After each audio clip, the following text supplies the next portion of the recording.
ರೈತರ ಈ ಹಕ್ಕುಗಳನ್ನು ಗೌರವಿಸಬೇಕು ಮತ್ತು ಅದಕ್ಕೆ ಸರಿಯಾಗಿ ಪರಿಹಾರ ಕೊಡಬೇಕು ಅಂತ ನಾವು ಆಗ್ರಹಿಸ್ತೇವೆ. ಇಷ್ಟೇ ಮುಖ್ಯವಾದ ಇನ್ನೊಂದು ವಿಷಯ, ಕೋಚನಹಳ್ಳಿ ಹೋರಾಟ ಶುರುವಾಗಿ 5 ವರ್ಷ, ಈ ಮಾರ್ಚ್ 22ಕ್ಕೆ 23ಕ್ಕೆ ಒಂದು ಪ್ರಬಲ ವಿರೋಧ ಪಕ್ಷ ಇದೆ ಅಂತ ಪ್ರಬಲ ಇರಲೇ ವಿರೋಧ ಪಕ್ಷ ಇದೆ ಅಂತಲೇ ಅನ್ನಿಸ್ತಿಲ್ಲ.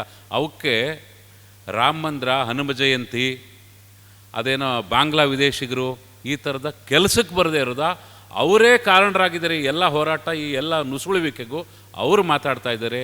ಇಲ್ಲೇ ಸಂಸದರಾಗಲಿ, ಶಾಸಕರಾಗಲಿ, ವಿರೋಧ ಪಕ್ಷದವರಾಗಲಿ ರೈತರಿಗಾಗಿರುವ ಈ ಮೋಸದ ಬಗೆಗೆ ಚಕಾರ ಕೂಡ ಎತ್ತಿಲ್ಲ. ಆ ಕಡೆಗೆ ಒಂದು ಸರಿಯೂ ಬಂದಿಲ್ಲ. ಅಷ್ಟರ ಮಟ್ಟಿಗೆ ಇಲ್ಲಿ ಕೆಲವು ಹಳೆ ಹುಲಿ ಸಿಂಹಗಳೆಲ್ಲ ಅವಾಗವಾಗ ಮಾತಾಡ್ತಿರ್ತವೆ, ಹಿಂದೂ ಹುಲಿ, ಅದೆಂತೆಂಥದ್ದು ಹುಲಿ ಅಂತೆಲ್ಲ. ಅವು ಒಂದಕ್ಕೂ ಅವೆಲ್ಲಿ ನೀರು ಕುಡ್ಕೊಂಡು ಕೂತಿದಾವೋ ನಮಗಂತೂ ಗೊತ್ತಿಲ್ಲ. They have not even turned up to that site. ಅಲ್ಲಿ ಪ್ರತಿಭಟನೆ ನಡೆಸ್ತಿರುವ ಯಾವ ಸೈಟ್ಗೂ ಯಾರೂ ಬಂದಿಲ್ಲ. ಹಾಗಾಗಿ ಬಿ ಜೆ ಪಿ ಎನ್ನುವ ಒಂದು ಪಕ್ಷದ, ಈಗ ವಿರೋಧ ಪಕ್ಷದಲ್ಲಿರುವ ಪಕ್ಷ ಸರ್ಕಾರ ನಡೆಸುವಾಗಲೂ ರೈತರ ಬಗ್ಗೆ ಕಾಳಜಿ ಕೊಡಲಿಲ್ಲ. ಈಗಲಂತೂ ಅತ್ಯಂತ ನಿಷ್ಕ್ರಿಯವಾಗಿದೆ. I must say that they are unfit to be an opposition party in this democratic setup. ಇಷ್ಟು.